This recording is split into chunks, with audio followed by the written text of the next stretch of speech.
Meantime, confirmation hearings for President-elect Trump's cabinet nominees start today with Defense Secretary pick Pete Hegseth. He's going to go before the Senate Armed Services Committee literally less than 4 hours from now. Georgia Congressman and Marine veteran Rich McCormick joins me now. Congressman, you originally said you were skeptical of Pete Hegseth's nomination, but after you met him, you changed your mind and you were really impressed. What is it that Hegseth said to you that changed you? First of all, he shored up all the things that he had said publicly about his sexual harassment questions. There are no actual people. It's all anonymous, that there are no substantiated things out there that are held against him through his businesses, the people he's worked for. Basically, he said, I'm an open book.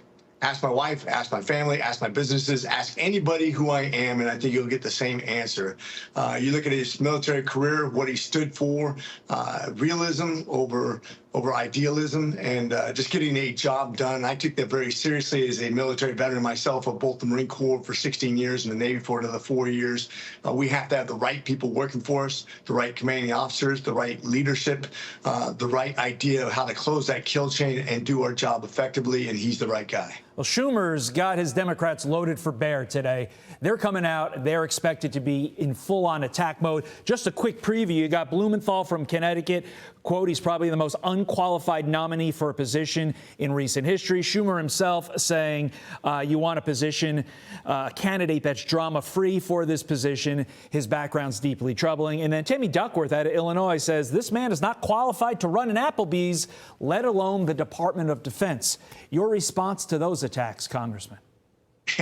This coming from a party that just nominated a bunch of very, very unqualified people for health care and other things that had nothing to do with the people. If you look at Becerras, the Secretary of Health and Human Services, who is a lawyer who was put in charge of all health care and lost every single legal case in front of the Supreme Court. You want to talk about unqualified, and they start pulling this kind of nonsense.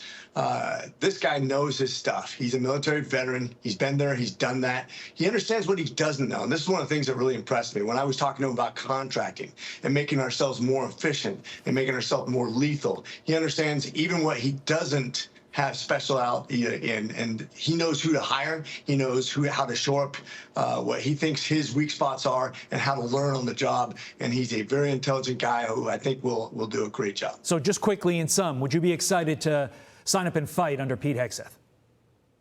Absolutely, and that's what matters. And I'll even go a step further. My sons could fight underneath him, and I think that'd be great. Okay. Trump's tax cuts are expected to expire at the end of 2025 unless you folks there in the House of Representatives do something about it. A new study by the National Association of Manufacturers showed 6 million American jobs at stake, $540 billion potentially in lost wages, and a $1 trillion GDP shortfall. Are you House Republicans close to working out your internal disagreements on things like SALT and coming to an agreement to extend these tax cuts so these bad things on the screen do not happen? I wish you could say we were, but we have a lot to work out, especially when it comes to SALT. But we all are united under the idea that we want to make sure that these tax cuts are permanent, especially through the next 4 years, to make sure that the president benefits from the same policy that President Biden benefited from. People call this a tax cut. It's a sustainment, what Trump did earlier, that benefited the Biden administration, even though Biden was all too happy to get rid of it, increase our taxes, increase spending, same old Democratic playbook. We want to make sure that we lock in these tax cuts, but we also make sure that we're very responsible with the money we spend. That's where we fell short in the last administration. We want to make sure that we actually cut wasteful spending and get us back on track, because that debt is really going to carry over and hurt us in the currency standard worldwide, and we have to be responsible. It's what the American people voted for on November 5th. Let's see what you folks there in Congress can do. Congressman Rich McCormick, thank you, sir.